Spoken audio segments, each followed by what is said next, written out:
প্ৰসংগ বৃন্দাবনী ব্যস্ত আদৰণীয় পদক্ষেপ মাজুলীৰ দক্ষিণ পাট সত্ৰৰ বৈ উলিয়াব বৃন্দাবনী অনুকৃতিমূলক বস্ত্ৰ 4 জুলাইৰ পৰা 4 দিনীয়াকৈ বয়ন কাৰ্যৰ শুভাৰম্ভ অনুষ্ঠান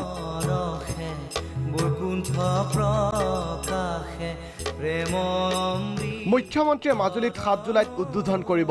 বয়নৰ তাঁতশাল মহাপুৰুষ শ্ৰীমন্ত শংকৰদেৱৰ অনন্য সৃষ্টি বৃন্দাবনী বস্ত্ৰ বৰ্তমান বিদেশৰ সংগ্ৰহালয়ত থকা মহাপুৰুষীয়া এই বিৰল বস্ত্ৰখনৰ অনুকৃতি ৰাজ্যবাসীৰ সন্মুখত দেখুৱাবলৈ পুনৰ তাঁতশালত ববৰ বাবে উদ্যোগ লৈছে মাজুলীৰ দক্ষিণ পাট সত্ৰই ইতিমধ্যে সত্ৰখনৰ সত্ৰাধিকাৰ ননীগোপাল গোস্বামীয়ে বস্ত্ৰখন বোৱাৰ প্ৰস্তুতি সম্পূৰ্ণ কৰি বৃহস্পতিবাৰৰ পৰা 4 দিনীয়াকৈ আয়োজন কৰে বয়ন কাৰ্যৰ শুভাৰম্ভ অনুষ্ঠান বৃহস্পতিবাৰে মহানগৰীৰ শ্ৰীমন্ত শংকৰদেৱ কলাক্ষেত্ৰৰ মাধৱদেৱ প্ৰেক্ষাগৃহত অনুষ্ঠিত হয় শুভাৰম্ভ অনুষ্ঠানৰ প্ৰথমখন গাম্ভীৰ্যপূৰ্ণ সভা ইয়াৰ পিছতে শুকুৰবাৰে মাজুলীত অনুষ্ঠিত হয় দ্বিতীয়টো শুভাৰম্ভ অনুষ্ঠান মহানগৰীত আয়োজিত সভাখনতে মহাপুৰুষজনৰ প্ৰতিচ্ছবিত মাল্যাৰ্পণ আৰু বন্তি প্ৰজ্বলনেৰে বস্ত্ৰ বয়নৰ প্ৰথম শুভাৰম্ভ কৰে মন্ত্ৰী হিমন্ত বিশ্ব শৰ্মাই এই সভাতে বৃন্দাবনী বস্ত্ৰৰ অনুকৃতিৰ প্ৰয়োজনীয়তা সন্দৰ্ভত যুক্তি দাঙি ধৰে দক্ষিণ পাট সত্ৰৰ সত্ৰাধিকাৰ তথা সভাৰ সভাপতি ননীগোপাল গোস্বামীয়ে নৱপ্ৰজন্মক আধ্যাত্মিক জ্ঞান আৰু সংস্কৃত কৃষ্ণ সংস্কৃতিক জ্ঞান দিয়াৰ প্ৰয়াসেৰে আমি বৃন্দাবনী বস্ত্ৰৰ অনুকৃতিমূলক এখনি বস্ত্ৰ বোৱাৰ কথা আজি 1.5 বছৰে চিন্তা কৰি বন্তি প্ৰজ্বলনৰ শুভাৰম্ভ হ'ল সভাতে বৰ্তমান সময়ত বৃন্দাবনী বস্ত্ৰৰ অনুকৃতিৰ প্ৰয়োজনীয়তাৰ সন্দৰ্ভত মন্তব্য আগবঢ়াই মাজুলীৰ সত্ৰাধিকাৰ জনাৰ্দন গোস্বামী বিশিষ্ট সাংবাদিক ধীৰেন্দ্ৰনাথ চক্ৰৱৰ্তী বিশিষ্ট চলচ্চিত্ৰ পৰিচালক মঞ্জু বৰা আৰু প্ৰাগ নিউজৰ পৰিচালন সঞ্চালক সঞ্জীৱ নাৰায়ণে এনেকা বৃন্দাবনী বস্ত্ৰ আমি যদি ইয়াত বনাই ল'ব পাৰোঁ খুব ভাল কথা হ'ব খুব ডাঙৰ কথা হ'ব আৰু মই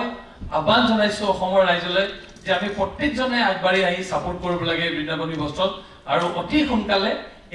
এই কামটো আগবাঢ়ি যাব লাগে ধন্যবাদ জনাইছোঁ প্ৰভু ঈশ্বৰক আৰু এনে ধৰণৰ কামত আমাৰ ফালৰ পৰা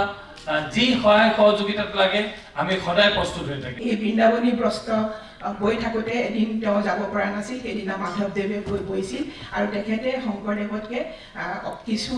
বেছি বব পাৰিছিল তেতিয়াই কৈছিলে বা তুমি মোতকৈ দেখোন বেছিকৈ বব পাৰিলা আজি গতিকে তেখেতৰ নাম বঢ়াৰকো দিয়া বুলি কয়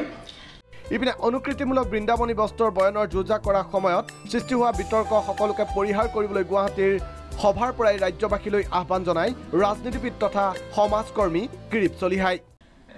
অনুকৃতিমূলক বৃন্দাবনী বস্ত্ৰ সম্পৰ্কত মই আজি কিছুদিন ধৰি বিতৰ্কবোৰ লক্ষ্য কৰি আছোঁ কিন্তু আজি আমাৰ এইটো মই ভাবোঁ যে এটা শুভযাত্ৰাৰ আৰম্ভণি ইয়াত আমি আৰু কোনো বিতৰ্ক কোনে কি কৈছে সেই কথা শুনিবলৈ বৰ বেছি গুৰুত্ব দিয়াৰ প্ৰয়োজন নাই মই ভাবোঁ যে আমি অভিনন্দন জনাব লাগে আমাৰ গুৰুজনাক আমি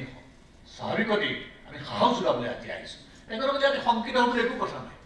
ইপিনে বৃন্দাবনীৰ অনুকৃতিমূলক বস্ত্ৰ উলিয়াবলৈ প্ৰয়োজন হোৱা অৰ্থৰ সংকট দূৰ কৰিবলৈ ৰাজ্যবাসীক অকুণ্ঠ কণ্ঠে সহযোগিতা আগবঢ়াবলৈ আহ্বান কৰে দক্ষিণ পাট সত্ৰৰ সত্ৰাধিকাৰ ননীগোপাল গোস্বামীয়ে বৃন্দাবনী বস্ত্ৰত অসমৰ চুকে কোণে থকা প্ৰতিজন ব্যক্তি জড়িত হওক